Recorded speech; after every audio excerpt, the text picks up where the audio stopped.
Hey everyone, so today we're talking about a really important aspect of small-scale farming, which is sales. It's a big part of the job that we do, and there's so many ways to do it. I have a lot of experience in farming, in market gardening, and over these years I've learned some of the pros and cons of doing all these sales channels. So that's what I want to share with you all today.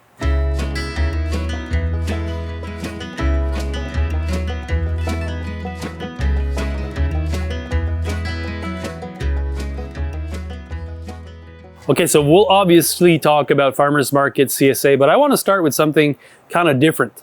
I meet a lot of growers that are very innovative because they're partnering with different ventures and they're supplying the vegetables through that ventures. Like an example of this is wedding planners. There's a lot of wedding planners that are always looking for local produce to put on these wedding events. And you could be the person supplying these vegetables at a really good price.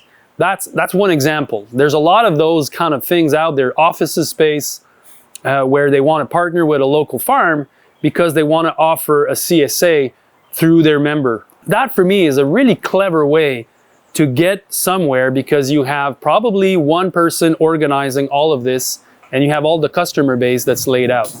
Another example of this is, a restaurant adventure. Like this is what we're doing here.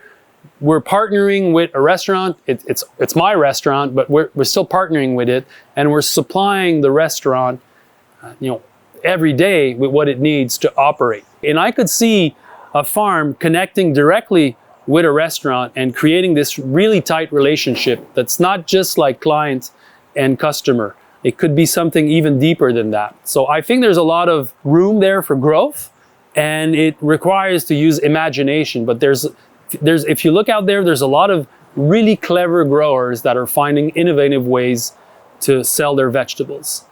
Coming back to the restaurant, if you are dealing with different chefs, and that's definitely one sale outlet in itself, I would advise you to have a few tricks up your sleeve.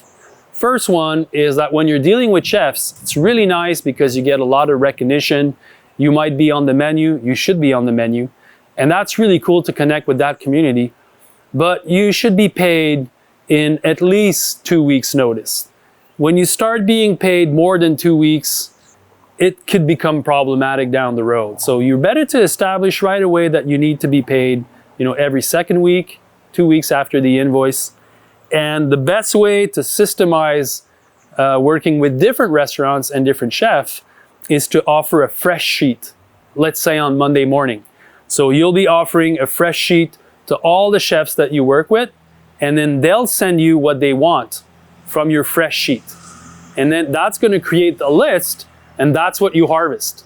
So you only harvest what you've sold to the chef. Obviously, you need to have a good approximation of what's in your field, but that's what market gardening is. You should be getting good at that. Speaking of harvest on demand, one other area where I see a lot of potential is online sales. There's a lot of platforms now that have appeared in the last few years. They're creating these platforms, most of them. Ubi is one that I've worked with that I really like, but there's others out there. But they create food hubs, and then those food hubs generates orders for you to fulfill. And so a big part of the sales is done by the food hubbers. And then you partner with them and you have orders coming in digitally that you fulfill. And then that's like short-circuiting the whole mechanism of selling through an intermediary. Yeah, that's right. An intermediary. So there's a lot of opportunities out there to connect with these platforms. And if you're not familiar with any of them, you can Google some, you can ask around. I'm sure there's some in your area, or you can try and connect with people that would be interested in starting a food hub and then going through that route. One of the beauty I see in this sales channel that is, it opens up a new demographic of people that are perhaps not going to farmers market and that are not interested in CSA. Everyone has a phone, and for them to be able to order from their phone and get what they want, is there's a big clientele for that. And again, there's more and more platforms and softwares coming up to help growers sales through these channels. So that's something to look into, definitely, in my opinion. Now for the sales channel that are more common, let's say we talk about CSA. CSA, man, when that started, when I started farming, that was like 20 years ago, CSA was a big thing. And that really kickstarted us all, because you get the money up front, people sign up, and then your only chore, your only task is to deliver weekly boxes where there's 8 to 12 vegetables per week, and then you're committing to people, they're committing to you. Again, you get the money up front. For me, CSA is kind of like the ultimate model, because a lot of the marketing, once it's done, once it's sold, is left out of the equation. And if you know what you're doing, it's really easy to just fill those boxes with, let's say you have a CSA of 100 families. It's really not that hard to plan to have 100 bunches of different things, 100 salad heads, 100 pounds of tomatoes every week for the weeks that you need. So I would say CSA, the big advantage is that it's pre-sold. And again, that's hard to beat. But the flip side is that you need to be well prepared, and you need to have somewhat of a crop planning process put into place so that you're able to supply all the vegetables on a weekly basis. My best advice for anyone that's doing a CSA is to undersell and over-deliver. That's really important, and not the other way around. And the last one is farmers market. And farmers market, in my opinion, is really where the movement is at and where it needs to be, because a big part of our job is not only to grow the vegetables, but to advertise and to communicate what we're doing. And that's where the farmers markets, they're really nice. The best trick in the book when you're doing farmers market is to pile it high and watch it fly. So make sure that your booth, your table has stacks, heavy stacks of the vegetables, needs to be abundant, needs to look good. We'll always start with 2-3 tables, and as the market unfolds and we have less clients or less produce, we just shorten the table, but the table still looks abundant. And so watch it, pile it high and watch it fly is definitely the number 1 trick. And I would also go as far as to say that it's important to accept credit cards.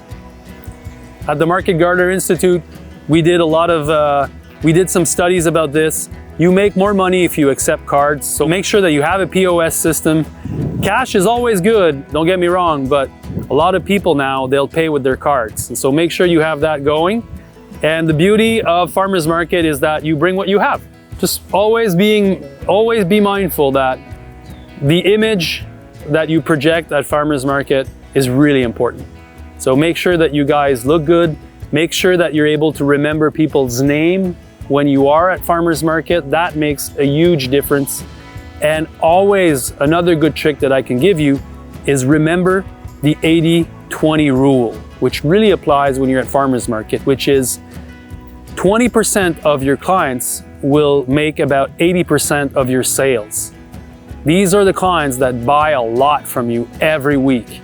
So make sure that these people, you know them, you identify who they are, you remember their name, and give them your A service. It's going to help you tremendously.